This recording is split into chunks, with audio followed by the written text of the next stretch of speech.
Hello बच्चों, welcome to my channel Tanuja bio studies. और चलिए वापस आ गए हम बायोटेक्नोलॉजी को लेकर। और बायोटेक्नोलॉजी में हम बात कर रहे थे पहले सारे जितने भी टूल्स चाहिए हमें एक रिकॉम्बिनेशन या रिकॉम्बिनेंट डीएनए टेक्नोलॉजी में परफॉर्मेंस के लिए। ठीक है, तो उसमें हमने सारे टूल्स पढ़े थे कि हमें होस्ट कैसा चाहिए, हमें क्लोनिंग वेक्टर कैसा चाहिए, हमें इसके लिए रेस्ट्रिक्शन एंडोन्यूक्लियस एंजाइम चाहिए, उसकी क्या क्या प्रॉपर्टीज़ होती है। Everything we have done okay in detail, सब कुछ अच्छे से किया है। अब आके हम बात करते हैं कि हमने टूल्स पढ़ लिए। अब हमें देखना है कि ये प्रोसेस कंप्लीट कैसे किया जाता है। देखिए, सुनने में तो बहुत इजी लगता है कि डीएनए को लाए और उसको वेक्टर के साथ फ्यूज़ करा के होस्ट के अंदर डाल दिया, but it is not that much easy.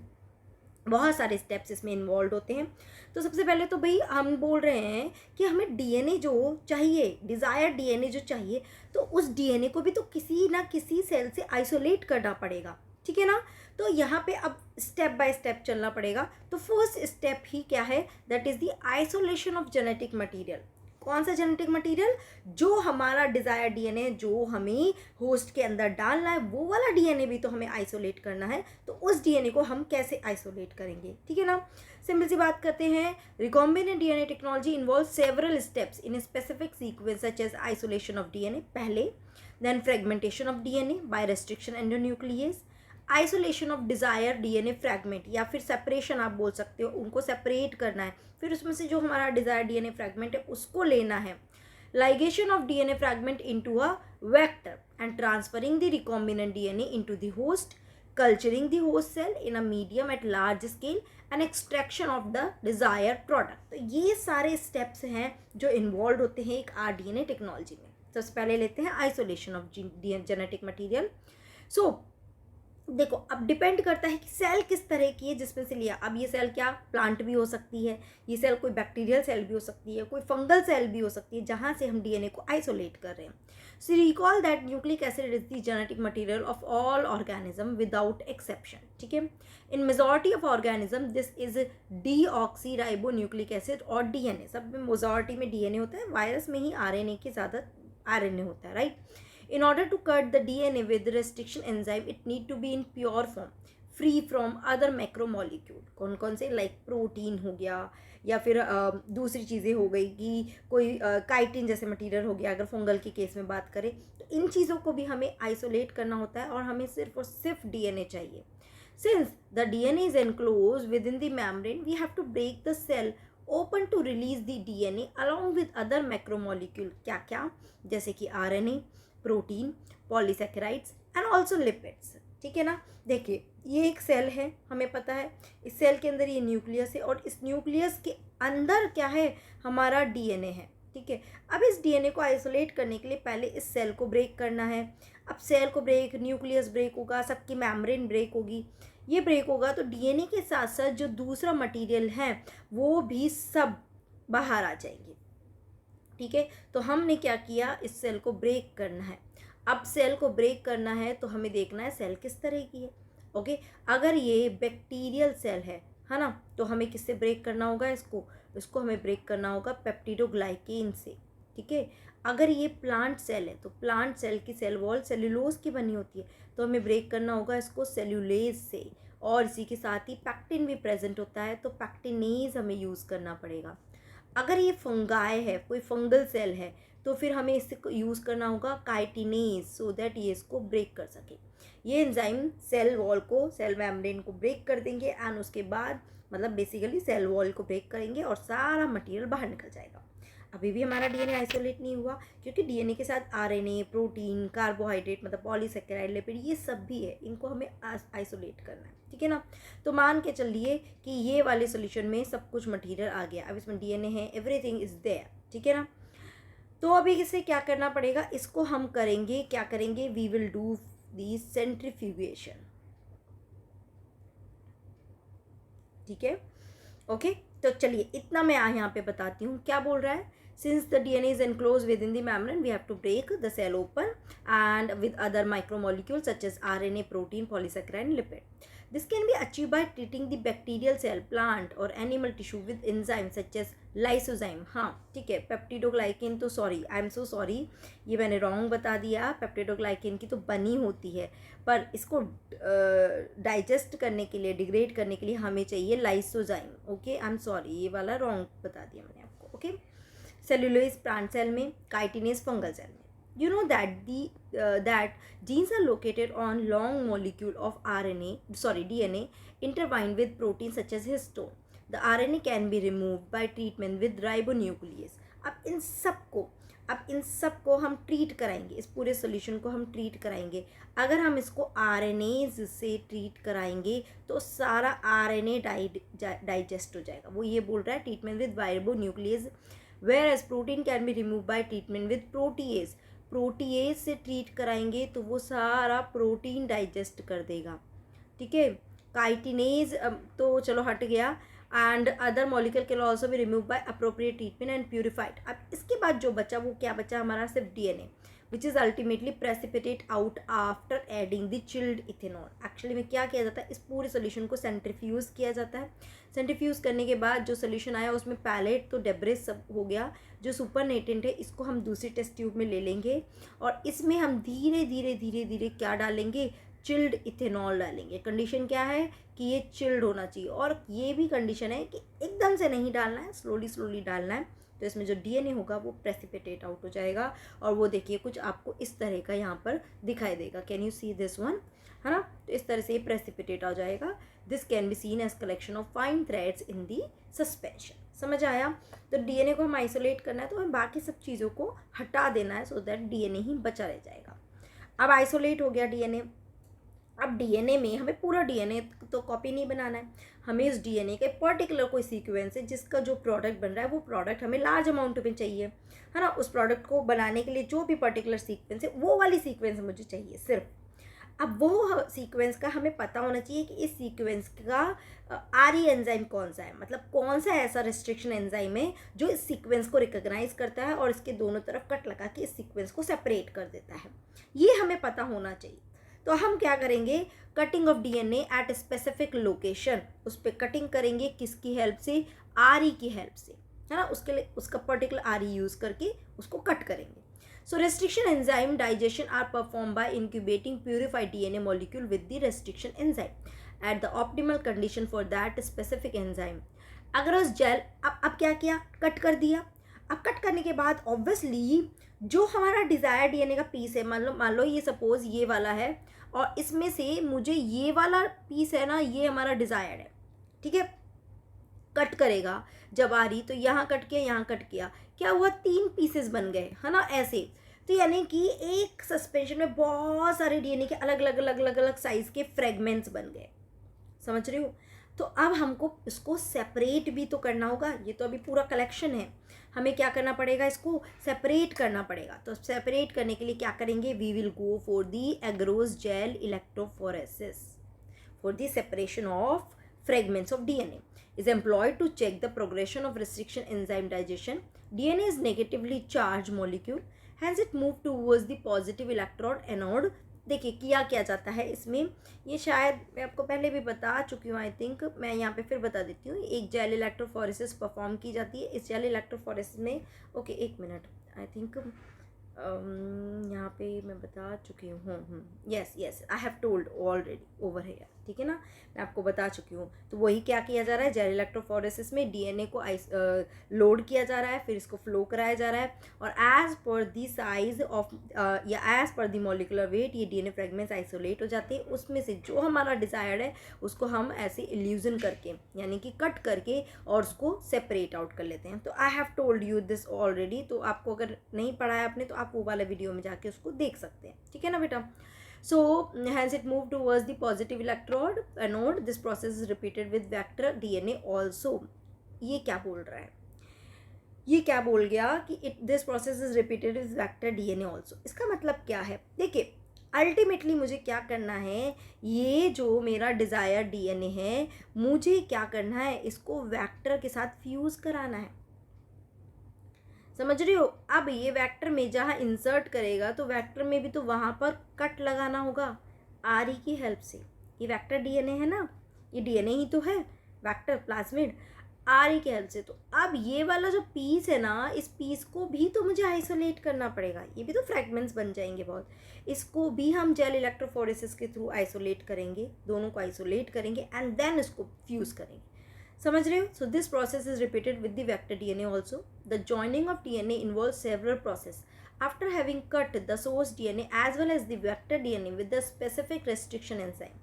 याद रखना DNA एंड वेक्टर DNA है ना, डिजायर DNA एंड वेक्टर दोनों को सेम एंजाइम से कट करेंगे, तभी तो सेम साइट्स बनेंगी सो दैट ये एक दूसरे से ज्वाइन कर सके। The cut out gene of interest from the source DNA and the cut vector with space are mixed and ligase is added. कौन सा एंजाइम ऐड किया जाता है? लाइगेज, जो इन दोनों को लाइगेट कर देता है और अल्टीमेटली ये डिजायर DNA यहाँ पर लाइगेट हो जाएगा। ठीक है, this result in preparation of recombinant DNA. आई बात समझ में? और अब इस रिकॉम्बिनेंट डीएनए को जो प्लाज्मिड है, जो ये रिकॉम्बिनेंट प्लाज्मिड है, इसको हम होस्ट के अंदर डाल देंगे। ठीक है, अब एक अलग से आपके यहाँ एक टॉपिक दे रखा है which is the PCR, polymerase chain reaction. इसका क्या यूज़ है? देखिए, जो हमने डिज़ायर, हमारा जो डीएनए था, जो हमने डिज़ायर डीएनए आइसोलेट किया, ठीक है ना, देखिए ये ऐसा तो है नहीं एक ही डीएनए चाहिए, एक ही वेक्टर चाहिए और हम करेंगे और वो फ्यूज़ हो जाएगा। नो, ज़रूरी नहीं है हर बार एक्सपेरिमेंट हमारा श्योर हो या फिर सही जाए। तो हमें ये जो हमारा डिज़ायर डीएनए हमने आइसोलेट किया है ना, हमें इसकी कॉपीज़ बनानी होंगी। क्या करनी होगी? इनकी कॉपीज़ बनानी होगी सो दैट हम बहुत सारी कॉपी लेंगे, बहुत सारे प्लाज्मिड लेंगे, उनको फ्यूज़ कराएंगे, तब जाके कुछ रिजल्ट्स हमें ऐसे मिलेंगे जहाँ पे डीएनए प्लाज्मिड के अंदर इंसर्ट हो गया और रिकॉम्बिनेंट प्लाज्मिड बन गया। तो हमें हमारा जो एक्सपेरिमेंट है उसको फुल प्रूफ करने के लिए या उसमें और चांसेस या प्रोबेबिलिटी बढ़ाने के लिए हमें डिज़ायर डीएनए की कॉपीज़ बनानी होती है, उसको एम्पलीफाई करना है। ठीक है ना, तो अब हम क्या कर रहे हैं? इसको लैब में एम्पलीफाई कर रहे हैं, आर्टिफिशियली एम्पलीफाई कर रहे हैं with the help of PCR. तो पीसीआर बेसिकली क्या है? एक तरह से डीएनए का रेप्लिकेशन कर रहा है, बट ये आर्टिफिशियली कर रहा है। So it stands for polymerase chain reaction. In this reaction multiple copies of gene of interest is synthesize in vitro, है ना, using 2 sets of primer small chemically synthesized oligonucleotides that are complementary to the region of DNA। Primer आपको पता होगा, primer क्या होते हैं? Small fragments होता है डीएनए का, मतलब न्यूक्लियोटाइड का ही, जो मतलब जहाँ से डीएनए सिंथेसाइज होना स्टार्ट होता है। ठीक है, अब देखिए क्या क्या चीज़ें चाहिए हमें यहाँ पर। हमें पहला चाहिए DNA polymerase. Obviously DNA polymerase चाहिए क्योंकि वो क्या करेगा? डीएनए रेप्लिकेशन को शुरू कराएगा और आगे कराएगा। अब आपने molecular basis of inheritance chapter अगर पढ़ रखा है तो ये तो बहुत ही मतलब लाइक है ना, ऐसे ही है कि आप इजीली इसको पढ़ लोगे, है ना। तो but the problem is what, यहाँ पे ना टेम्परेचर बहुत ज़्यादा दिया जाता है। It's around 90 to 94 degree Celsius temperature is being given over here. तो एंजाइम इतने हाई टेम्परेचर पे सर्वाइव नहीं कर पाएगा, डिग्रेड हो जाएगा। तो इसकी जगह हम क्या यूज़ करते हैं? हम यूज़ करते हैं एक और polymerase which is called the tag polymerase. ठीक है, ये टैग पॉलीमरेज किससे आइसोलेट किया गया था? It was isolated with the thermos aquaticus. ये एक बैक्टीरिया है, ठीक है, ये एक बैक्टीरिया है, बट कैसा बैक्टीरिया है? थर्मोस्टेबल। ये एक थर्मोस्टेबल बैक्टीरियम है जो क्या है? हाई टेम्परेचर पे भी सर्वाइव कर सकता है, विद स्टैंड कर सकता है, यानी कि इसका पॉलीमरेज हाई टेम्परेचर बियर कर सकता है। तो हम इसके पॉलीमरेज को आइसोलेट करके वो हम पीसीआर में यूज़ करते हैं। दूसरा हमें क्या चाहिए? हमें चाहिए प्राइमर, है ना। तो हमें एक प्राइमर मतलब 2 प्राइमर एक्चुअली हमें चाहिए, वो प्राइमर हम यूज़ करेंगे। और इसके साथ ही हमें मैग्नीशियम आयन चाहिए बहुत सारे, जो ऑब्वियसली एप्लीकेशन में मैग्नीशियम आयन यूज़ होता है।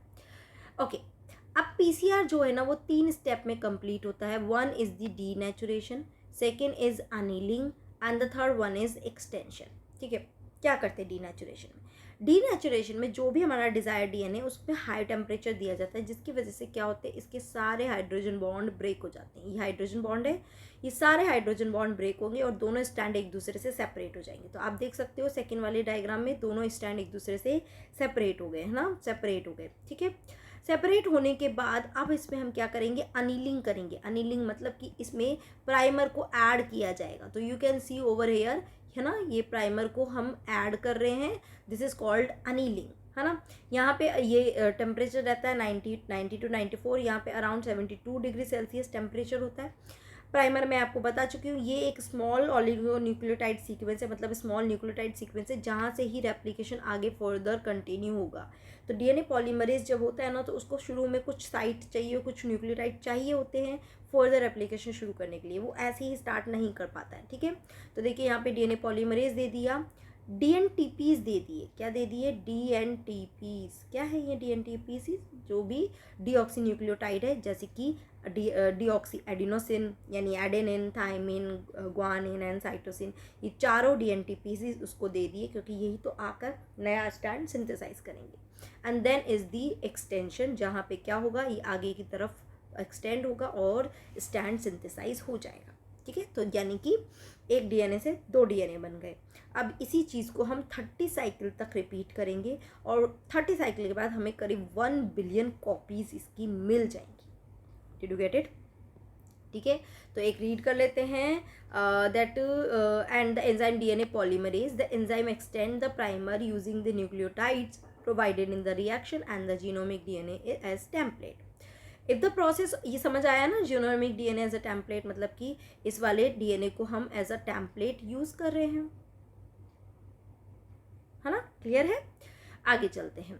Now if the process of replication of DNA is repeated many times, the segment of DNA can be amplified to approximately billion times, that is 1 billion copies are made. Such repeated amplification is achieved by the use of thermostable DNA polymerase isolated from a bacterium Thermus aquaticus, which remains active during the high temperature induced denaturation of double stranded DNA. Clear है?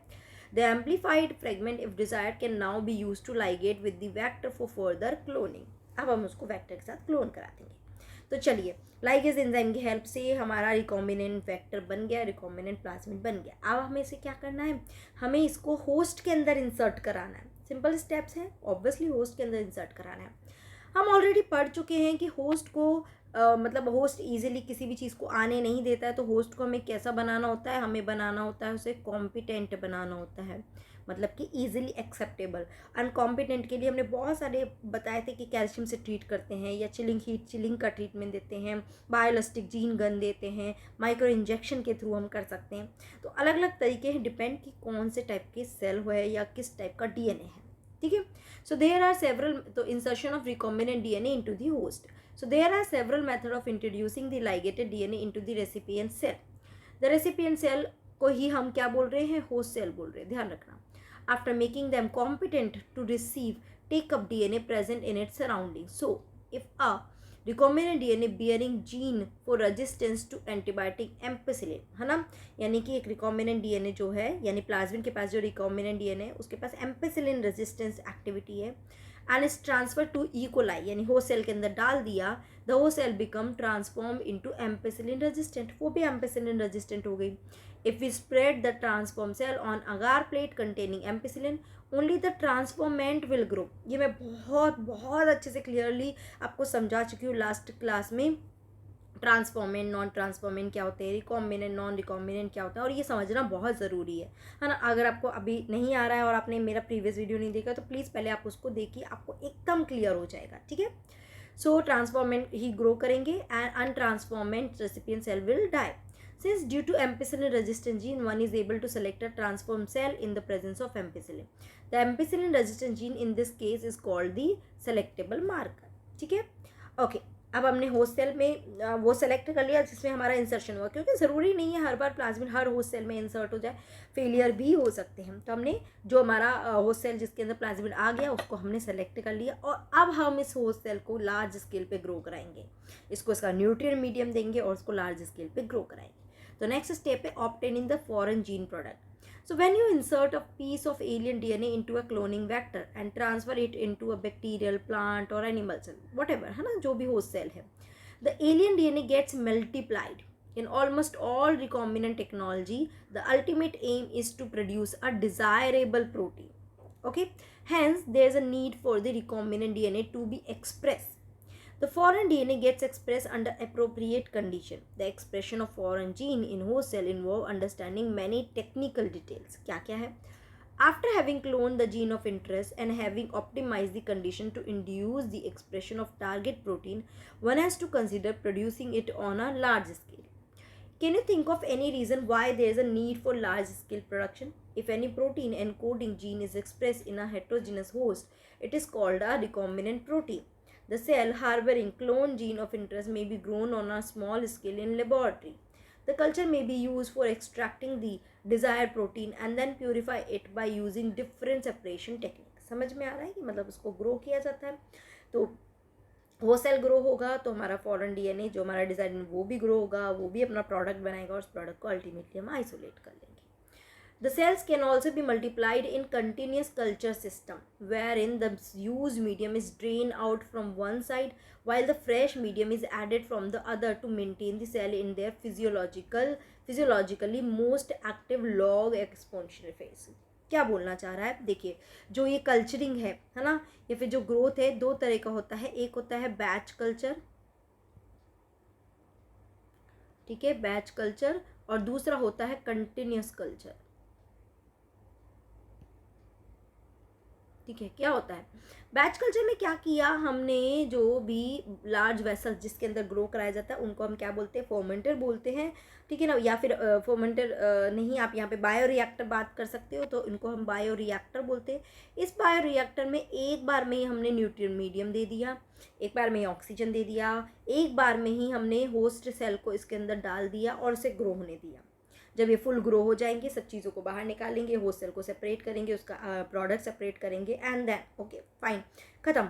फिर जब हमें दोबारा करना है तो फिर हमें एक नेक्स्ट बैच डालना है, हमें एक नेक्स्ट न्यूट्रिएंट मीडियम डालना है, नेक्स्ट ही एक दूसरा हमें होस्ट सेल डालना है. This is batch culture, batches में हो रहा है. कंटिन्यूस कल्चर में होता क्या है ना, यहाँ पर एक बार में हमने डाला, ठीक है, न्यूट्रिएंट मीडियम, बट इनलेट जो है यहाँ पे हम बार बार न्यूट्रिएंट मीडियम को डालते ही रहते हैं, और जो डाइट सेल है या यूज्ड मीडियम है उसको बार बार हम निकालते रहते हैं.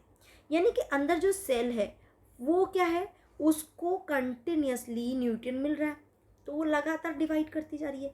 बैच कल्चर में तो हो क्या रहा है ना, सेल जब अपना अटेन कर लेगी, मैक्सिमम साइज अटेन कर लेगी, उसके बाद न्यूट्रिएंट खत्म, तो ये सेल डाई हो जाएगी, सेनेसेंट फेज में चली जाएगी, है ना, खत्म.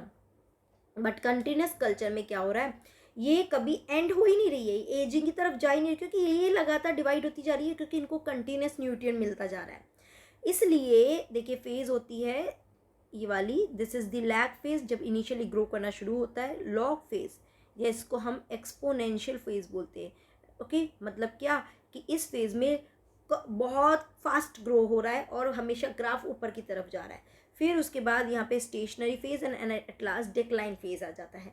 बट ये वाली सेल कंटिन्यूस कल्चर में ये सेल हमेशा लॉग फेज में ही रहती है, कभी भी आगे स्टेशनरी या डिक्लाइन फेज में नहीं जाती, क्योंकि ये लगातार डिवाइड कर रही है, न्यू सेल बनता जा रहा है, और वो न्यू सेल भी लगातार डिवाइड कर रहा है, क्योंकि सबको न्यूट्रिएंट कंटिन्यूस मिल रहा है. आई बात समझ में? सो वो यही बोल रहा है कि use medium is drain out, use medium एक तरफ से निकाल देते हैं, while the fresh medium is added from the other to maintain the cell in their physiological most active log or exponential phase. This type of culturing method produce a larger biomass leading to higher yield of desired protein. Obviously ज़्यादा protein मिलेगा. Small volume culture cannot yield appreciable quantities of product. To produce in large quantity, the development of bioreactor, है ना, तो इस बड़े tank sort of structure होती हैं, तो वो बायोरिएक्टर हम यूज़ करते हैं, where large volume of culture can be processed was required. Thus, bioreactor can be thought of as vessel in which raw material are biologically converted into specific product, individual enzyme, etc. Using microbial plant, animal, human cell, a bioreactor provides the optimal condition for achieving the desired product by providing more optimal growth condition. सारी optimal condition यानी कि best condition उसको provide की जाती है. Temperature, pH, substrate अच्छा दिया जाता है, salt, vitamin, oxygen, everything is being given proper amount. The most commonly use bioreactor are of steering type which are shown. Okay, अब इसको थोड़ा सा ध्यान में देख रख लीजिए। ये पहला जो शो किया that is the stirrer bioreactor. Stirrer bioreactor में क्या होता है ना, एक एजिटेटर होता है, एक स्टीरर होता है, जो आपको ये बीचों बीच ये दिखाई दे रहा है, ये आता है लगातार ऐसे घूमता रहता है। जैसे कि आप ऐसा समझ लो कि आपने एक ग्लास में वन स्पून शुगर मिलाया, अब आप उसमें स्पून से उसको मिलाते जा रहे हो, तो इट इज़ स्टीरर। ये क्या कर रहा है, इट इज़ मेकिंग श्योर कि वो शुगर जो है वो होमोजेनाइटली या होमोजिनसली पूरे सोल्यूशन में मिक्स हो जाएगी, है ना। ऐसा नहीं कि एक जगह सेटल हो गई, नो, पूरे सोल्यूशन में इक्वली होमोजेनाइज हो जाएगी, मिक्स हो जाएगी।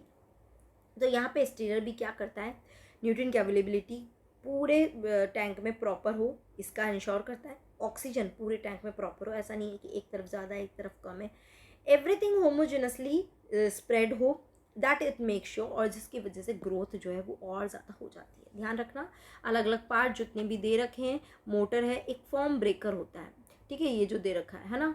फॉर्म ब्रेकर क्या होता है, क्योंकि देखिए घुमाने से क्या होगा, फ्रोदिंग बनेगी, फॉर्म बनेगा, एंड फ्रोदिंग बनने से जो सेल ग्रो कर रही है होस्ट सेल, उनकी ग्रोथ स्टॉप हो जाती है, उनमें हिंड्रेंस शुरू हो जाता है, वो ग्रो नहीं कर पाती है सही से।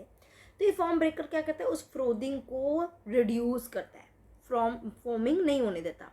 Then have flat bladed impeller, impeller this one, है ना। इम्पेलर क्या, जो मिक्सिंग करने में यूज़ हो रहा है, ओके। ये जो पूरा है, this is culture broth, sterile air यहाँ से जा रही है, स्टीम फॉर स्टेराइजेशन, है ना, जैसे कि कंटामिनेशन ना हो, acid base for pH control, ठीक है। दूसरा है स्पार्ज स्टीरर टैंक रिएक्टर, ठीक है। ये भी बेसिकली वैसा तो यही काम कर रहा है, बट यहाँ पे क्या हो रहा है, यहाँ पे एक स्पार्जर भी है जो क्या कर रहा है, बाहर से ऑक्सीजन इंट्रोड्यूस भी कर रहा है। यहाँ पे ऐसा कुछ नहीं कर रहा है, वो बाहर से ऑक्सीजन को इंट्रोड्यूस भी कर रहा है। So increase surface area for oxygen transfer and bubbles dramatically increase the oxygen transfer area. तो यहाँ पे बबल्स इंट्रोड्यूस किए जा रहे हैं, दैट इज दी स्पार्ज, तो through which sterile air bubble are sparged, डाले जा रहे हैं। So a stirrer tank reactor is usually cylindrical or with a curved base to facilitate the mixing of reactor content. The stirrer facilitates even mixing and oxygen availability throughout the bioreactor. Alternatively, air can be bubbled through the reactor. If you look at the figure closely, you will see that the bioreactor has an agitator system, an oxygen delivery system, a form control system, है ना, a temperature control system, pH control system, sampling pot, so that a small volume of culture can be withdrawn periodically. समझ आई बात। अब grow करा दिया cell को, बहुत सारा प्रोडक्ट बन गया, अब उस प्रोडक्ट को हमें आइसोलेट करना है, तो हम लास्ट स्टेप की तरफ जाते हैं, which is called down stream processing. So after completion of biosynthetic stage, the product has to be subjected through a series of processes before it is ready for market as a finished product. The processes include separation and purification, which are collectively referred to as downstream processing, है ना. तो जो भी product बना उसको separate करेंगे, उसको purify करेंगे, कलेक्ट करेंगे, पैकेजिंग करेंगे, and the product has to be formulated with suitable preservatives. उसमें प्रेजर्वेटिव्स मिलाएंगे सो दैट उसकी शेल्फ लाइफ को हम इंक्रीज कर सकें. Such formulation has to undergo through thorough clinical trials. और अब मार्केट में रिलीज करने से पहले उसका क्लिनिकल ट्रायल होगा. As in case of drugs, strict quality control testing for each product is also required, and the downstream processing and quality control testing vary from product to product. हर product के लिए अलग अलग तरह की testing की जाती है, डाउन स्ट्रीम प्रोसेसिंग किया जाता है. जब पूरा प्रोसेसिंग हो जाएगा उसके बाद इसको पैकेजिंग करके मार्केट में रिलीज किया जाएगा. समझ आ रही है. तो देखिए क्या क्या है, समराइज कर देती हूँ.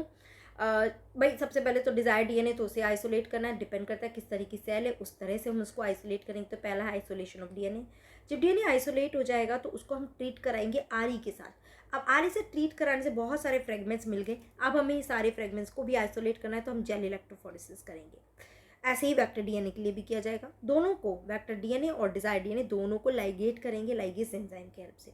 अगर मुझे अपना डिज़ायर डीएनए एम्पलीफाई करना है तो we will go for the PCR, जिसके थ्रू हम एम्पलीफाई करेंगे.